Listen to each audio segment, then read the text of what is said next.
Hello everyone, welcome back to my YouTube channel. ನಾನು ಮಾಡೋ ಅಂಥ ರೆಸಿಪಿ ನಿಮಗಿಷ್ಟ ಆದರೆ ನನ್ನ ಚಾನಲ್ನ ಸಬ್ಸ್ಕ್ರೈಬ್ ಮಾಡಿ. ನಾನಿಲ್ಲಿ ಡ್ರೈ ಫ್ರೂಟ್ಸ್ ಲಾಡು ಮಾಡ್ತಾಯಿದ್ದೀನಿ. ಇದನ್ನು ಮಕ್ಕಳಿಗೆ ಕೊಟ್ಟರೆ ತುಂಬಾ ಒಳ್ಳೆಯದು. ಇದು ದಿನ ಒಂದೊಂದು ತಿಂದರೆ ನಮಗೂ ಸಹ ಒಳ್ಳೆಯದು, ದೊಡ್ಡವ್ರಿಗೂ. ಇದು ತಿಂದರೆ ಎಲ್ಲ ಆರೋಗ್ಯಕ್ಕೆ ತುಂಬಾ ಒಳ್ಳೆಯದು, ತುಂಬಾ ಪ್ರೋಟೀನ್ ಇದೆ ಇದರಲ್ಲಿ. ಇದು ಮಾಡೋ ಅಂಥ ವಿಧಾನನ ನೋಡೋಣ ಬನ್ನಿ. ಫಸ್ಟು ನಾನಿಲ್ಲಿ ಕೊಬ್ಬರಿಕಾಯಿನ ತೊಗೊಂಡಿದ್ದೀನಿ. ಈ ಕೊಬ್ಬರಿಕಾಯಲ್ಲಿ ಅರ್ಧ ಕೊಬ್ಬರಿಕಾಯಿ ಮಾತ್ರ ತೊಗೊಂಡು ನಾನು ಈ ರೀತಿ ಚಿಕ್ಕ ಚಿಕ್ಕದಾಗಿ ಕಟ್ ಮಾಡಿ ಮಿಕ್ಸಿ ಜಾರ್ ಒಳಗಡೆ ಹಾಕ್ಕೊಂಡಿದ್ದೀನಿ. ಈ ರೀತಿ ಚಿಕ್ಕ ಚಿಕ್ಕದಾಗಿ ಕಟ್ ಮಾಡಬೇಕು, ಇಲ್ಲಾಂದರೆ ಮಿಕ್ಸಿದು ಬ್ಲೇಡ್ ಹೋಗ್ಬಿಡುತ್ತೆ. ಚಿಕ್ಕ ಚಿಕ್ಕದಾಗಿ ಕಟ್ ಮಾಡಿ ಅದನ್ನು ಗ್ರೈಂಡ್ ಮಾಡ್ಕೊಳ್ಳಿ. ನೆಕ್ಸ್ಟು ಲಾಡು ಮಾಡೋದಕ್ಕೆ ಸ್ವಲ್ಪ ಒಣ ದ್ರಾಕ್ಷಿನ ತೊಗೊಂಡಿದ್ದೀನಿ. ನೆಕ್ಸ್ಟು ಪಂಪ್ಕಿನ್ ಸೀಡ್ಸ್ನ ತೊಗೊಂಡಿದ್ದೀನಿ. ಇದನ್ನು ಕುಂಬಳಕಾಯಿ ಬೀಜ ಅಂತಲೂ ಅಂತಾರೆ. ನೆಕ್ಸ್ಟು ಸ್ವಲ್ಪ ಹಲಸಿನ ಬೀಜನ ಹಾಕ್ಕೊಂಡಿದ್ದೀನಿ. ಇದನ್ನು ಒಣಗಿಸ್ಬಿಟ್ಟು ಹಾಕ್ಕೋತಾ ಇದ್ದೀನಿ. ಸ್ವಲ್ಪ ಪಿಸ್ತಾ, ನೆಕ್ಸ್ಟು ಇನ್ನು ಸ್ವಲ್ಪ ಅಂಜೂರನ ಹಾಕ್ಕೊಂಡಿದ್ದೀನಿ. ನೆಕ್ಸ್ಟು ಬಾದಾಮಿನ ಇಷ್ಟು ಹಾಕ್ಕೊಂಡಿದ್ದೀನಿ. ನಿಮ್ಮ ಹತ್ರ ಎಷ್ಟಿರುತ್ತೋ ಅಷ್ಟನ್ನು ಹಾಕ್ಕೊಂಡು ಮಾಡ್ಕೊಳ್ಳಿ. ನೋಡಿ, ಇಲ್ಲಿ ಸ್ವಲ್ಪ ಬಾದಾಮಿ, ಗೋಡಂಬಿ, ಪಂಪ್ಕಿನ್ ಸೀಡ್ಸು, ಪಿಸ್ತಾ, ಅಂಜೂರ ಇವನ್ನ ಹಾಕ್ಕೊಂಡಿದ್ದೀನಿ. ಇಷ್ಟನ್ನು ಹಾಕ್ಕೊಂಡಿದ್ದೀನಿ. ಏನು ಗ್ರಾಮ್ ಲೆಕ್ಕದಲ್ಲಿ ಏನು ತೊಗೊಂಡಿಲ್ಲ. ಎಷ್ಟಾಗುತ್ತೋ ನಮ್ಗೆ ಎಷ್ಟು ಬೇಕೋ ಅಷ್ಟನ್ನು ನಾನು ಹಾಕ್ಕೋತಾ ಇದ್ದೀನಿ. ಇಲ್ಲಿ ನನ್ನ ಮಗ ಪಿಸ್ತಾ ತೊಗೊಳಕ್ಕೆ ತಿರುಗಿಸ್ತಾ ಇದ್ದಾನೆ ನೋಡಿ. ಅವನಿಗೆ ಪಿಸ್ತಾ ಅಂದರೆ ಇಷ್ಟ, ಅದಕ್ಕೆ ಅವನಿಗೆ ಹಂಗೆ ಕೊಟ್ಟರೆ ತಿಂತಾನೆ, ಅದಕ್ಕೆ ಸ್ವಲ್ಪ ಪಿಸ್ತಾ ಹಾಕ್ಕೊಂಡಿದ್ದೀನಿ. ನೆಕ್ಸ್ಟು ಗ್ರೈಂಡ್ ಮಾಡ್ಕೊಂಡಿರೋ ಅಂತಹ ಕೊಬ್ಬರಿಕಾಯಿನ ಇಷ್ಟು ಅರ್ಧ ಕೊಬ್ಬರಿಕಾಯಿನ ತೊಗೊಂಡಿದ್ದೀನಿ. ನೆಕ್ಸ್ಟು ಸ್ವಲ್ಪ ಖರ್ಜೂರನ ಇಲ್ಲಿ ನಾನು ಸೀಡ್ಸ್ನ ತೆಗೆದುಬಿಟ್ಟು ಈ ಥರ ಬಿಡಿಸಿ ಇಟ್ಕೊಂಡಿದ್ದೀನಿ, ಒಂದು ಬಟ್ಲಾಗುವಷ್ಟು. ನೆಕ್ಸ್ಟು ಇನ್ನೊಂದು ಇವೆಲ್ಲನೂ ಹಾಕೋಬೇಕು ನೋಡಿ.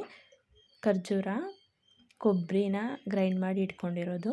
ನೆಕ್ಸ್ಟು ಎಲ್ಲ ಡ್ರೈ ಫ್ರೂಟ್ಸ್ಗಳನ್ನೂ ಹಾಕೋಬೇಕು.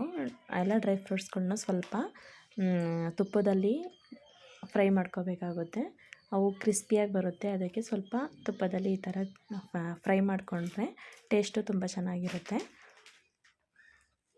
ಬನ್ನಿ ಮಾಡೋಣ. ಈಗ ಒಂದು ಪಾತ್ರೆ ತಗೊಂಡು ಆ ಪಾತ್ರೆನ ಬಿಸಿ ಮಾಡಿ ಅದಕ್ಕೆ 2 ಸ್ಪೂನ್ ತುಪ್ಪ ಹಾಕೋಬೇಕು. 2 ಸ್ಪೂನ್ ತುಪ್ಪ ಹಾಕ್ಕೊಂಡು ಅದನ್ನು ಫ್ರೈ ಮಾಡ್ಕೋಬೇಕಾಗುತ್ತೆ. ನಾನಿಲ್ಲಿ ತುಪ್ಪ ಹಾಕ್ಕೊಂಡು ಮಾಡ್ಕೋತಾ ಇದ್ದೀನಿ. ತುಪ್ಪ ಇಲ್ಲದೇನೂ ಸಹ ಹಂಗೇ ಬಿಸಿ ಮಾಡಿದ್ರೂ ನೀರು ಆಗುತ್ತೆ. ನಾನಿಲ್ಲಿ ತುಪ್ಪ ಹಾಕ್ಕೊಂಡು ಅವನ್ನ ಫ್ರೈ ಮಾಡ್ಕೋತಾ ಇದ್ದೀನಿ, ಎಲ್ಲ ಡ್ರೈ ಫ್ರೂಟ್ಸ್ಗಳನ್ನ. ಫಸ್ಟು ಬಾದಾಮಿನ ಹಾಕ್ಕೊಂಡು ಫ್ರೈ ಮಾಡ್ಕೋಬೇಕು. ಅದಕ್ಕೆ ನಾನು ಫಸ್ಟು ಬಾದಾಮಿನ ಹಾಕ್ಕೊಂಡು ಫ್ರೈ ಮಾಡ್ಕೋತಾ ಇದ್ದೀನಿ. ಇದು ಫ್ರೈ ಮಾಡಿದಷ್ಟು ತುಪ್ಪದಲ್ಲಿ ಕರೆದ್ರೆ ತುಂಬ ಟೇಸ್ಟ್ ಚೆನ್ನಾಗಿರುತ್ತೆ. ಅದಕ್ಕೋಸ್ಕರ ಬಾದಾಮಿನ ತುಪ್ಪದಲ್ಲಿ ಹುರಿತಾ ಇದ್ದೀನಿ ನೋಡಿ. ಇಲ್ಲಿ ಇದನ್ನು ಮೀಡಿಯಮ್ ಫ್ಲೇಮ್ ಇಟ್ಕೊಂಡು ಹುರಿದ್ರೆ ತುಂಬಾ ಚೆನ್ನಾಗಿರುತ್ತೆ. ಹೈ ಫ್ಲೇಮ್ ಇಟ್ಟು ಹುರಿದ್ರೆ ಅದು ಕಪ್ಪಾಗ್ಬಿಡುತ್ತೆ. ನೆಕ್ಸ್ಟು ಸ್ವಲ್ಪ ಗೋಡಂಬಿನ ಹಾಕೋಬೇಕು. ಗೋಡಂಬಿನ ನಾವು ಎಷ್ಟು ಬೇಕು, ನಿಮ್ಗೆ ಎಷ್ಟಾಗುತ್ತೋ ಅಷ್ಟೇ ಹಾಕ್ಕೊಳ್ಳಿ. ಇದನ್ನೇನು ಅಳತೆ ಮಾಡಿ ಹಾಕೋಬೇಕು ಅಂತ ಏನಿಲ್ಲ. ನಾನಿಲ್ಲಿ ಇಷ್ಟು ಹಾಕ್ಕೊಂಡಿದ್ದೀನಿ. ನಾವು ಇಟ್ಕೊಂಡಂತಹ ಎಲ್ಲ ಡ್ರೈ ಫ್ರೂಟ್ಸ್ನು ಇದೇ ರೀತಿ ಹುರ್ಕೋಬೇಕಾಗುತ್ತೆ. ನೆಕ್ಸ್ಟು ನಾನಿಲ್ಲಿ ಕುಂಬಳಕಾಯಿ ಬೀಜನ ಹಾಕ್ಕೊಂಡಿದ್ದೀನಿ, ಪಂಪ್ಕಿನ್ ಸೀಡ್ಸು ಎಷ್ಟನ್ನು ಹಾಕ್ಕೊಂಡಿದ್ದೀನಿ ನೋಡಿ. ಇವೆಲ್ಲವೂ ಸಹ ಮೀಡಿಯಮ್ ಫ್ಲೇಮು ಇಲ್ಲ ಲೋ ಫ್ಲೇಮ್ ಇಟ್ಕೊಂಡು ಚೆನ್ನಾಗಿ ಫ್ರೈ ಮಾಡ್ಕೋಬೇಕಾಗುತ್ತೆ. ಈ ರೀತಿ ಲೋ ಫ್ಲೇಮಲ್ಲಿ ಇಟ್ಟು ಹುರಿದ್ರೇ ಇದು ಟೇಸ್ಟು ತುಂಬ ಚೆನ್ನಾಗಿ ಬರೋದು ನೋಡಿ. ಎಲ್ಲನೂ ಸ್ವಲ್ಪ ಹೊತ್ತು ಫ್ರೈ ಮಾಡಿ ಆದಮೇಲೆ ಎಲ್ಲನೂ ಸಹ ಹಾಕ್ಕೋಬೇಕು ನೋಡಿ. ಪಿಸ್ತಾ ಸ್ವಲ್ಪ ಹಾಕ್ಕೊಂಡಿದ್ದೀನಿ. ಅವ್ನು ಪಿಸ್ತಾ ಹಂಗೆ ತಿಂತಾನೆ, ಅದಕ್ಕೋಸ್ಕರ ಪಿಸ್ತಾ ಹಂಗೆ ಸ್ವಲ್ಪ ಹಾಕ್ಕೊಂಡಿರೋದು. ನೆಕ್ಸ್ಟು ಒಣ ದ್ರಾಕ್ಷಿನ ಸಹ ಹಾಕ್ಕೊಂಡು ಫ್ರೈ ಮಾಡ್ಕೋಬೇಕು. ಒಣ ದ್ರಾಕ್ಷಿನ ನೀವು ಫಸ್ಟೇ ತುಪ್ಪ ಹಾಕ್ದಾಗಲೇ ಹಾಕ್ಬಿಟ್ಟು ಫ್ರೈ ಮಾಡ್ಕೋಬೋದು. ನಾನಿಲ್ಲಿ ಲಾಸ್ಟಲ್ಲಿ ಹಾಕ್ಕೊಂಡಿದ್ದೀನಿ. ಲಾಸ್ಟಲ್ಲಿ ಹಾಕ್ಕೊಂಡ್ರೂ ಏನಾಗಲ್ಲ, ನಾನು ಲಾಸ್ಟಲ್ಲೇ ಹಾಕ್ಕೊಂಡು ಫ್ರೈ ಮಾಡ್ಕೋತಾ ಇರೋದು. ಎಲ್ಲ ಡ್ರೈ ಫ್ರೂಟ್ಸ್ಗಳನ್ನೂ ಸಹ ಈ ರೀತಿ ಹಾಕ್ಕೊಂಡು ಚೆನ್ನಾಗಿ ಫ್ರೈ ಮಾಡ್ಕೊಳ್ಳಿ. ನೋಡಿ ಎಲ್ಲ ಡ್ರೈ ಫ್ರೂಟ್ಸ್ನು ಈ ರೀತಿ ಹುರಿದು ತಗೊಂಡಿದ್ದೀನಿ.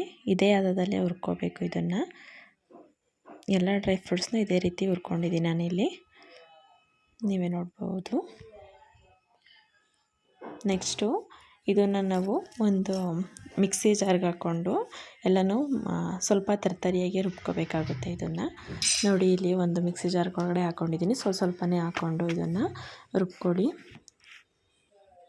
ನೋಡಿ ಇಲ್ಲಿ ಈ ರೀತಿ ರುಬ್ಕೋಬೇಕು, ಜಾಸ್ತಿ ನೈಸಾಗಿ ಏನು ರುಬ್ಬಕ್ಕೆ ಹೋಗಬೇಡಿ. ಇದು ಮಕ್ಕಳು ತಿನ್ನೋಕ್ಕೆ ಅಂತ ಮಾಡ್ತಿರೋದು, ಅವನಿಗೆ ಈ ರೀತಿ ರುಬ್ಕೊಂಡಿದ್ದೀನಿ ನಾನು.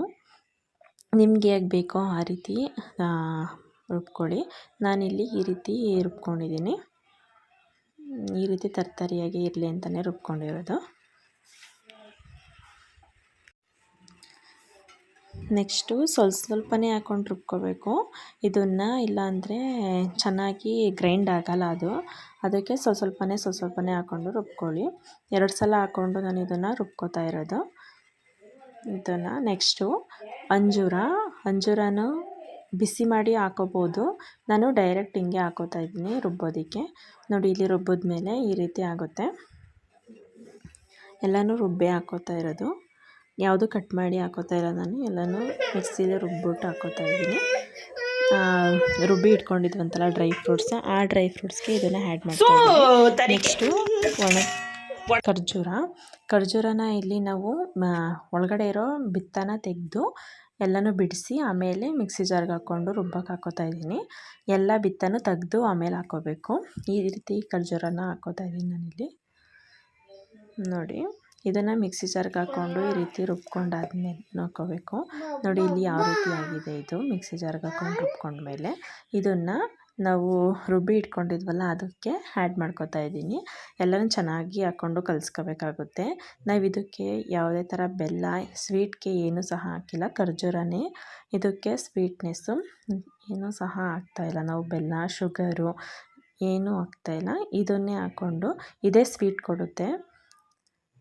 ಇದನ್ನು ನೀಟಾಗಿ ಎಲ್ಲನೂ ಚೆನ್ನಾಗಿ ಕಲಿಸ್ಕೊಂಡ್ರೆ ಅಂಟಿನ ಉಂಡೆ ಥರ ಅಂಟ್ಕೊಳ್ಳುತ್ತೆ ಇದು ಚೆನ್ನಾಗಿ. ನೋಡಿ ಇಲ್ಲಿ ನಾನು ಈ ರೀತಿ ಎಲ್ಲ ಕಲಿಸ್ಕೊತಾ ಇದ್ದೀನಿ. ಉಂಡೆ ಮಾಡೋಕ್ಕಾಗಬೇಕು ಆ ಹದದಲ್ಲಿ ಎಲ್ಲನೂ ನೀಟಾಗಿ ಕಲಿಸ್ಕೊಳ್ಳಿ. ನೋಡಿ ಇಲ್ಲಿ ಒಂದ್ಸಲ ನೀವು ಟ್ರೈ ಮಾಡಿ ನೋಡಿ. ನೆಕ್ಸ್ಟು ನಾವು ರುಬ್ಬಿಟ್ಕೊಂಡಿದ್ವಂತಹ ತೆಂಗಿನಕಾಯಿ ತುರಿನ ಹಾಕ್ಕೋತಾ ಇದ್ದೀನಿ. ಇದನ್ನು ನೀವು ಬಿಸಿ ಮಾಡಾದರೂ ಹಾಕೋಬೋದು, ಹಾಗೇನಾದರೂ ಹಾಕೋಬೋದು. ನಾನು ಹಂಗೆ ಹಾಕ್ಕೋತಾ ಇರೋದು, ಸ್ವಲ್ಪನೇ ಮಾಡಿಕೊಳ್ಳೋಣ ಅಂದ್ಬಿಟ್ಟು ಹಂಗೆ ಹಾಕ್ಕೋತಾ ಇದ್ದೀನಿ. ಹಾಕ್ಕೊಂಡು ಚೆನ್ನಾಗಿ ಇದನ್ನು ಕಲಿಸ್ಕೊಳ್ಳಿ. ಎಲ್ಲನೂ ಕಲಿಸ್ಕೊಂಡಾದ್ಮೇಲೆ ಇದನ್ನು ಉಂಡೆ ಮಾಡೋದಕ್ಕೆ ಆಗುತ್ತಾ ನೋಡಿ ಒಂದ್ಸಲ. ನೋಡಿ ಈ ರೀತಿ ಉಂಡೆ ಕಟ್ಟೋಕ್ಕೆ ಆಗಬೇಕು, ಆ ರೀತಿ ಚೆನ್ನಾಗಿ ಇದನ್ನು ಕಲಿಸ್ಕೋಬೇಕು. ನೋಡಿ ಒಂದು ಹದ ಬಂದಿದೆ ಈ ರೀತಿ ಲಾಡು ಮಾಡೋದಕ್ಕೆ. ಈ ರೀತಿ ಇರಬೇಕು ಡ್ರೈ ಫ್ರೂಟ್ಸ್ ಲಾಡು. ಫೈನಲಿ ಈ ರೀತಿ ಬಂದಿದೆ. ಮನೇಲಿ ನೀವು ಒಂದು ಸಲ ಟ್ರೈ ಮಾಡಿ ನೋಡಿ. ಮಕ್ಕಳು ಔಟ್ಸೈಡ್ ಸ್ವೀಟ್ಸು, ಚಾಕ್ಲೇಟ್ಸು ಕೇಳ್ತಾ ಇರ್ತಾರೆ, ಅದ್ರ ಬದಲು ಈ ರೀತಿ ಸ್ವೀಟ್ಸ್ನ ಮಾಡಿಕೊಡಿ, ಅವರು ಸಹ ತುಂಬ ಚೆನ್ನಾಗಿ ತಿಂತಾರೆ.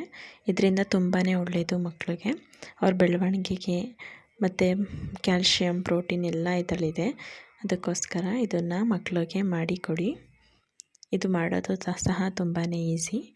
ಮನೇಲಿ ಒಂದು ಸಲ ಟ್ರೈ ಮಾಡಿ. ನಾನು ಮಾಡೋ ಅಂಥ ರೆಸಿಪಿ ನಿಮಗೆ ಇಷ್ಟ ಆದರೆ ನನ್ನ ಚಾನಲ್ನ ಸಬ್ಸ್ಕ್ರೈಬ್ ಮಾಡಿ. Thank you.